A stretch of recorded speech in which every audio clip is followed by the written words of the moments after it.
Are you ready to grow the biggest, sweetest potatoes of your life? Imagine digging into your garden this autumn and pulling out massive honey sweet potatoes the size of your forearm. Sounds amazing, right? But what if I told you that most backyard gardeners completely ruin their chances before they even plant a single thing? It is true. The biggest mistake you can make is going to a local weekend market and blindly buying whatever wilted bundle of sweet potato slips they have on sale. If you do that, you are almost guaranteeing a ruined harvest. But do not worry. Today, I am going to reveal the absolute best-kept secrets for choosing the perfect sweet potato slips. I promise you, once you learn exactly what to look for, your gardening game will change forever. So, are you ready to stop wasting time on bad plants and start growing giant potatoes? Let us dive right in. Before we get to the nursery, we need to understand a little bit of background. Sweet potatoes are an incredible, ancient crop originating from tropical regions. Unlike regular potatoes that grow from a piece of an old potato, sweet potatoes are grown from slips. A slip is simply a rooted cutting or a bare vine taken from a mature sweet potato. Because these plants are tropical, they rely entirely on the initial health and energy stored in that tiny green stem. The slip is the absolute foundation of your entire harvest. You can have the most expensive fertilizer and the most perfectly watered soil in the world. But if your starting slip is weak, diseased, or stressed, your harvest will be miserable. The quality of the slip dictates the future of the crop. It is that simple. Spring is here, and you are ready to grow your own food. You go to the local weekend market. You see a vendor selling bundles of sweet potato slips tied tightly with rubber bands. They look a bit sad and wilted, but the price is cheap. You buy them on the spot. You think you are going to have a massive harvest.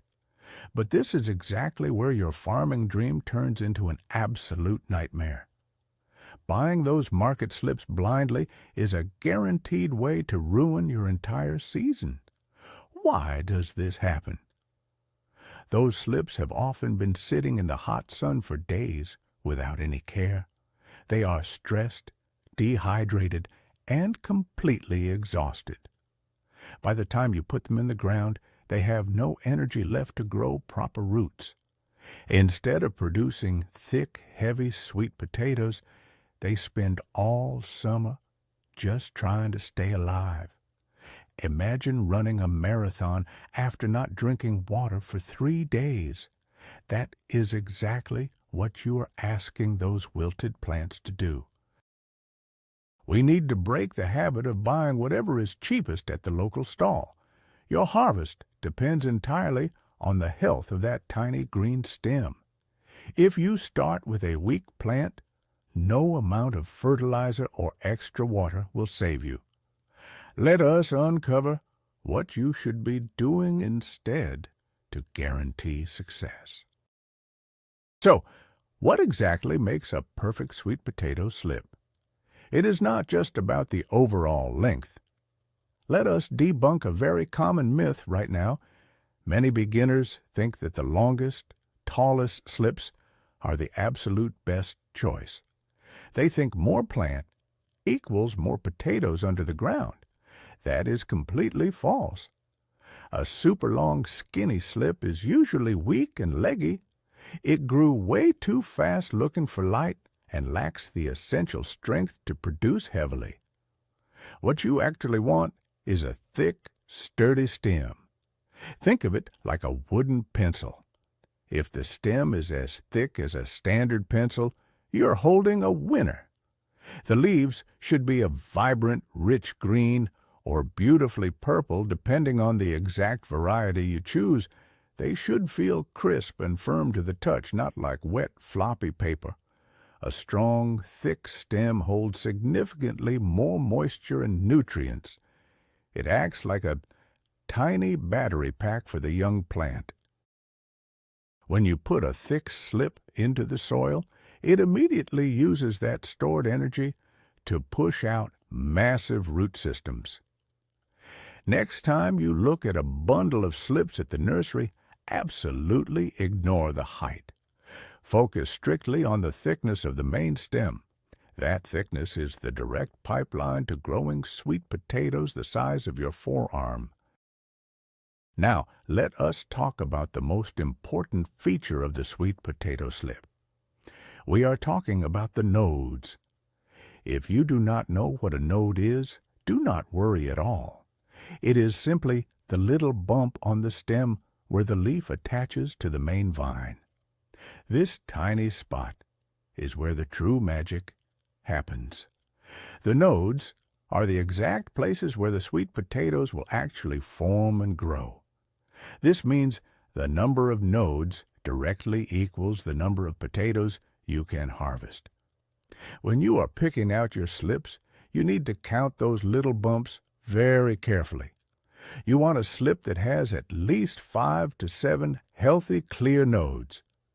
If you buy a slip that only has 2 or 3 nodes spaced really far apart, you are severely limiting your harvest before you even begin to dig.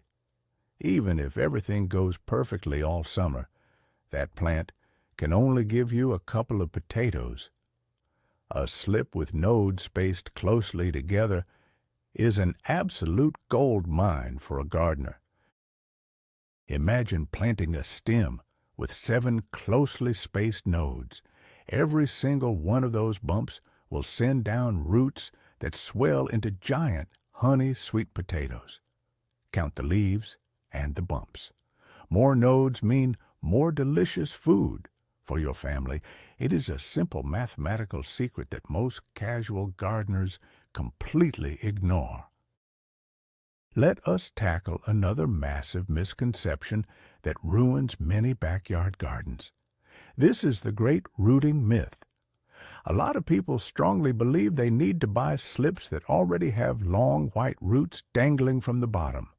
Or worse, they buy fresh cuttings and leave them in a glass of water on the kitchen counter for 2 weeks until long roots appear. You might want to sit down for this. Pre-rooted slips in water are actually a terrible idea for maximizing your harvest. Yes, you heard that correctly. When roots grow in a glass of water, they become extremely weak, brittle, and lazy. They are called water roots. As soon as you push them into the tough, dry soil outside, those delicate water roots break off and die instantly. The plant then goes into extreme shock. It has to waste precious time and energy growing entirely new soil roots from scratch. The absolute best slip is a fresh, clean cut with 0 roots on it. When you plant a fresh, unrooted cutting directly in the dirt, the nodes react to the dark and the moisture immediately. They push out strong, aggressive soil roots. These tough roots are exactly what you need to dig deep and swell up into massive tubers. Skip the glass of water entirely and trust the natural process. Timing is absolutely everything when it comes to gardening success. Buying your sweet potato slips too early is a fatal error that many eager gardeners make. Sweet potatoes are tropical plants. They absolutely love the blazing heat, and they hate the cold. They are terrified of chilly soil. If you go to the market on the very first warm day of spring and buy your slips, you are setting yourself up for total failure. The air outside might feel comfortably warm, but the soil deep down is still freezing cold. If you plant those tropical babies in cold dirt, they will stop growing completely. They will sit there shivering in the dark, turning a pale yellow, and their growth gets permanently stunted. They might survive the summer, but they will never produce those giant forearm-sized potatoes you are dreaming about.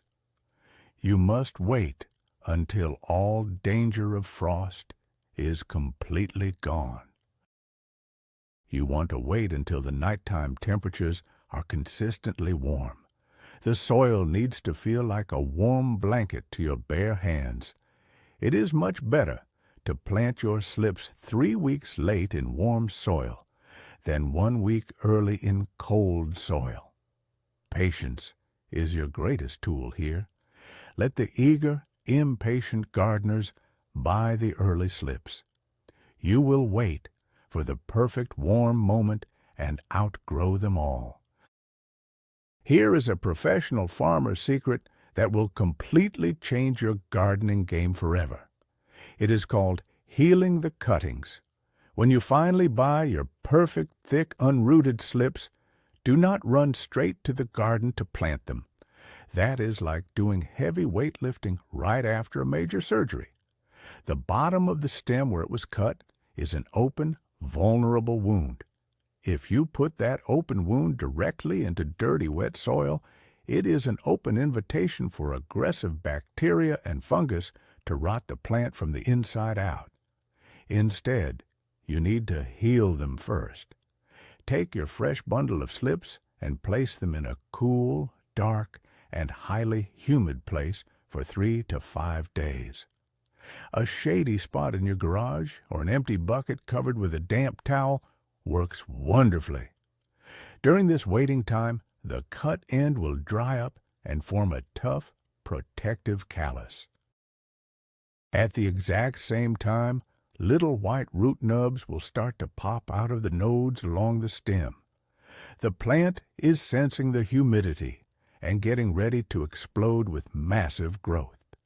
By the time you finally plant them in the warm garden, they are completely healed, primed, and ready to take off. This simple waiting period drastically increases your survival rate and your final yield. You have to act like a strict detective when you are selecting your sweet potato slips. Diseases are the silent, hidden killers of the vegetable garden. A lot of shady vendors will sell infected slips because they know beginners cannot tell the difference. You must inspect the leaves and the stems very closely before handing over your hard-earned money. Look closely for any strange black spots or dark sunken lesions on the main stem. This is a massive warning sign of a disease called black rot. If you accidentally introduce black rot into your garden bed, it can ruin your soil for several years. You also need to check the leaves for strange yellow mottling or wrinkled, deformed edges. These are classic signs of viral infections. A viral plant might look okay at first glance, but it will barely produce any sweet potatoes at all. Imagine doing all the hard work of digging, watering, and weeding, only to harvest roots the size of your fingers because the plant was sick from day one. Do not feel bad about picking up the bundles and really looking closely at them. A good, honest vendor will be happy to let you inspect their healthy plants. If the seller gets angry or tries to rush you, put the slips down and walk away immediately. Not all sweet potatoes are created equal, and this is a crucial step. You need to know exactly what specific variety you're buying. Going to the market and just asking for sweet potato slips is like going to a car dealership and just asking for a car. Are you getting a fast sports car or a slow delivery van? The variety determines everything from the taste, the texture, to how long it actually takes to grow. If you want those super sweet, gooey, honey sweet potatoes that melt in your mouth when roasted, you have to ask for them specifically by name. They have a very high sugar content and are incredibly popular right now, but maybe you prefer the drier, fluffier texture of a classic chestnut sweet potato. Those are brilliant for steaming and baking into sweet breads. Each unique variety has slightly different leaf shapes and stem colors. If the vendor does not know the specific name of the variety they are selling, do not buy from them. You do not want to wait 5 whole months to find out you grew a starchy, bland potato when you were dreaming of a sticky, sweet dessert potato. Always buy from someone who knows their plant genetics. It is the only way to guarantee that the incredible harvest you dig up matches the flavors you love to eat. Even the absolute best, most perfect slip in the entire world will fail if it meets terrible soil conditions. We need to talk about the bed preparation because it connects directly to the slip you just carefully chose. Sweet potatoes need loose, sandy, and well-draining dirt to expand properly. If your garden soil is hard, compacted clay, those precious nodes we talked about will push out roots, but they will not be able to swell into giant tubers. The heavy soil will literally crush them. So, while your freshly bought slips are safely healing in the shade for a few days, you need to be out in the garden building giant mounds or raised ridges. The higher and looser the dirt mound, the better the harvest. You are basically building a fluffy cloud for your new plants to live in. Also, hold back on the heavy nitrogen fertilizer. A huge mistake is dumping fresh manure into the sweet potato bed. If you give that perfect slip too much nitrogen, it will grow massive, beautiful green vines, but absolutely zero potatoes underneath. We want the plant to focus its energy down into the dark earth, not up into the sunny sky. Pair your perfectly chosen thick-stem slip with fluffy, low-nitrogen soil, and you are creating the ultimate environment for a spectacular harvest. The final piece of the master puzzle is how you actually put that perfect slip into the ground. You brought home a thick stem with 7 beautiful nodes, and you healed it perfectly. Do not just poke a deep vertical hole and drop it straight down. That is a terrible waste of huge potential. If you plant it straight down like a pole, only the bottom 1 or 2 nodes will produce potatoes. They will grow incredibly deep and be extremely hard to dig up without snapping them in half. The absolute best way to plant a sweet potato slip is horizontally. You want to lay it down in a very shallow trench right near the surface of your fluffy dirt mound. Gently bend the top leafy part up out of the dirt so it can see the sun. By laying the main stem sideways, you bury 5 or 6 nodes in the warm, shallow soil. Every single one of those buried nodes will grow a magnificent cluster of massive sweet potatoes. Because they are growing horizontally near the warm surface, they get plenty of heat. They have tons of room to expand, and they are wonderfully easy to harvest in the fall. You just brush the loose dirt away, and there they are. This horizontal planting trick, combined with everything else you just learned, is the ultimate secret to growing forearm-sized, honey-sweet potatoes. And there you have it. The days of buying sad, wilted slips at the market and hoping for the best are officially over. You now know the absolute secret to sweet potato success. By choosing thick stems, counting the nodes, avoiding those weak water roots, and planting them horizontally in warm, fluffy soil, you're going to see results that will blow your mind. Just imagine pulling up a single plant and finding 5, 6, or even 7 massive honey-sweet potatoes attached to it. It is a feeling of pure gardening joy. Thank you so much for watching and learning with us today. If you found these secrets helpful, please hit that subscribe button and give this video a big thumbs up so we can keep making more content for you. Now, I want to hear from you. What is your absolute favorite way to eat sweet potatoes? Do you roast them, mash them, or make pies? Drop a comment below and let us get a fun discussion going. Until next time, keep your hands dirty and happy gardening.